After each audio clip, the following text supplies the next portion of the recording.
Lulutuin natin ngayon guys ay spaghetti. Filipino style spaghetti. Magpapakulo tayo ng tubig. Lalagyan na natin ng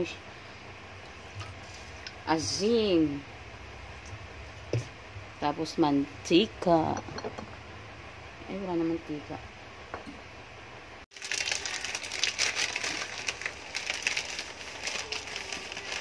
Eight to 10 minutes ang pag-ano ito guys.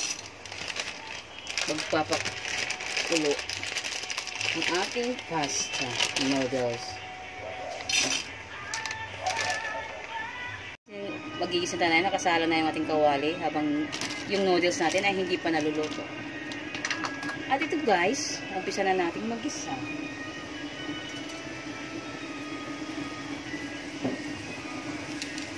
Ito yung sibuyas.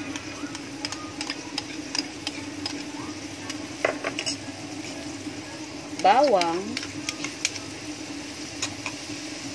At igigisa mo natin hanggang golden brown. Lagay na natin guys yung giniling natin na sa lata lang. Wala tayong ibang giniling. Ito lang. Tingnan lang natin.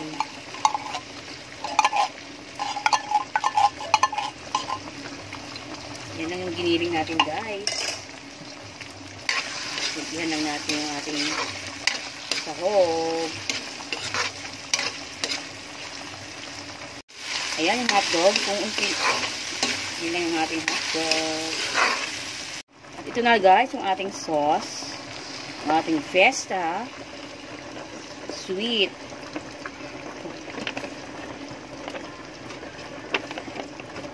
With Parmesan cheese. Ano ba yan? Bisaya na naman. May Bisaya na talaga. Okay lang. Ayan, yung ating paminta. Hindi natin ng tomato paste. Wala lang tayong liver spread. Ito lang.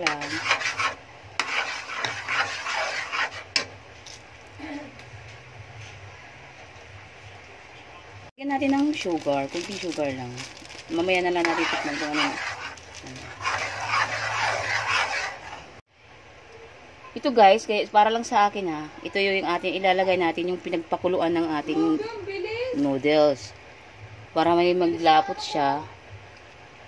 Nasa pasay na agad. Ayan.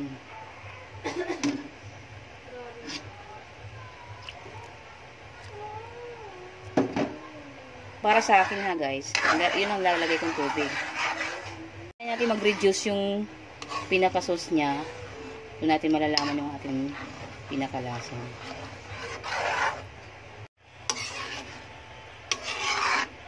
Kaya nilagay ko yung pinagkuluan ng ating pasta para magmalapot yung ating sauce. Hindi na natin kailangan maglagay ng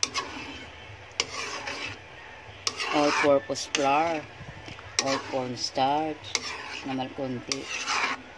Okay na to.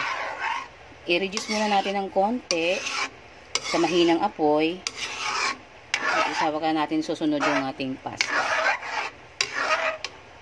Ayun guys, nakita na natin ng reduce na. Susunod natin yung pasta, ilalagay na natin dito. Ayan na guys, nahalo ko na yung ating pasta.